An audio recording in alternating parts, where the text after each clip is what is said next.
If you hate brown rice and sweet potatoes, stop fucking eating them. White rice, white potatoes all day long. All right, guys, now that the clickbait intro is over, let me get into the meat and potatoes. Funny joke for this carb video. But what I want to talk to you guys about today is there's a huge hype and hysteria around things like the glycemic index and where foods fall and how much sugar they have in them, and all that stuff is just batshit crazy to me, and people want to just try to act like they're really smart when they just truly aren't. At the end of the day, if you love brown rice and sweet potatoes and they digest great for you, eat them. You won't have any issues putting on muscle tissue. If you're like me and you prefer jasmine rice or sushi rice or basmati rice over brown, then guess what? I'm going to suggest that you do. Eat that. There is zero evidence in terms of building muscle tissue and burning fat where brown rice is superior to jasmine or white. It's just not. I've gotten so many people fucking huge and ultra shredded eating jasmine rice. You just can't show me. You can show me all these fancy dietary studies or things these pencil necks have done with normal people. It doesn't matter. I'm telling you, with the bodybuilders I work with, ask them. They smash white rice. They smash cream of rice, which is white rice based, and they get super lean and they grow tons of tissue. So to me, the argument between brown rice, white rice, sweet potatoes, white potatoes, gold potatoes, purple potatoes, it doesn't matter, guys. To me, whatever you're willing to eat, meaning gladly eat day after day, meal after meal, it's palatable, it tastes good, you have a great way of cooking, it's easy for you, it's gonna be the go-to answer, because at the end of the day, bodybuilding, physique enhancement is all about consistency. So if you can consistently nail your meals, doing it with food that you love, why would you not do that? Most people are not gonna eat a decade's worth of food of shit they hate. Now, if you promised me an Olympia title, if I was eating brown rice every day, I would suck it the fuck up and I would eat it. But I know that that's not the case. What we need to focus on here, guys, is find foods and food groupings that you absolutely love.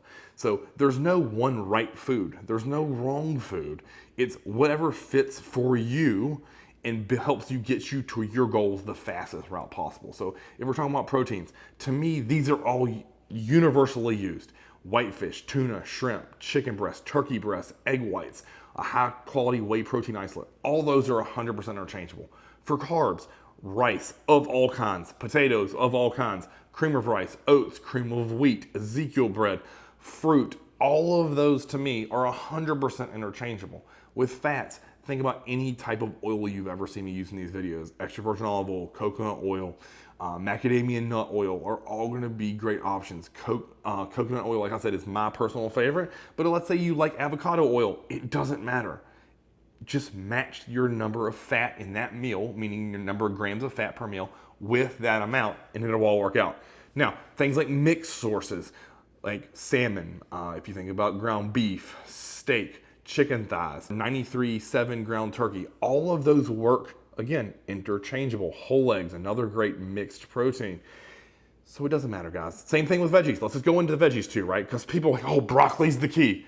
Broccoli bloats me and makes me smell like absolute shit. And I cannot stop farting off of it. Guess what? Guess who will never get laid if he farts all the time? Me. So don't do it.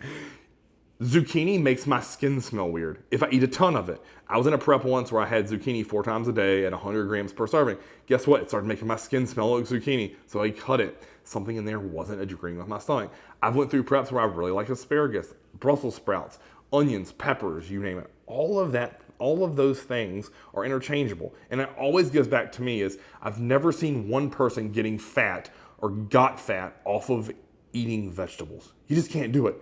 You'd have to eat like 100 cups of broccoli to get a substantial amount of calories.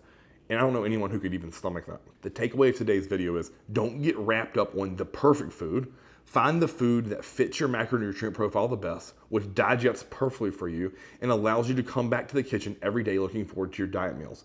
The ones that keep you out of your kids' food, that keeps you out of McDonald's, that keeps you away from the Snickers bars, that's the meal plan and diet you need to follow. So if you've ever, guys, have ever worked with me, you know I ask for your food likes and dislikes.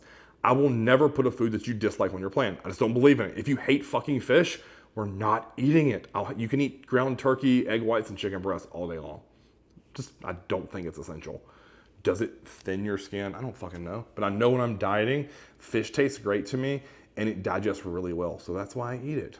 If you hate fish, if you hate chicken breasts, or if you hate, like say you hate grilled chicken breasts, all right, why don't we do shredded in the crock pot? Why don't we cook it in the oven? Why don't we cook it on the stovetop? So if you've watched any of my cooking videos, there are hundreds of ways we have on this channel for you to make diet food taste great. So the takeaway here, guys, eat food that you love, eat food you stay consistent with, and until next time, like, share, and subscribe. Christmas TV.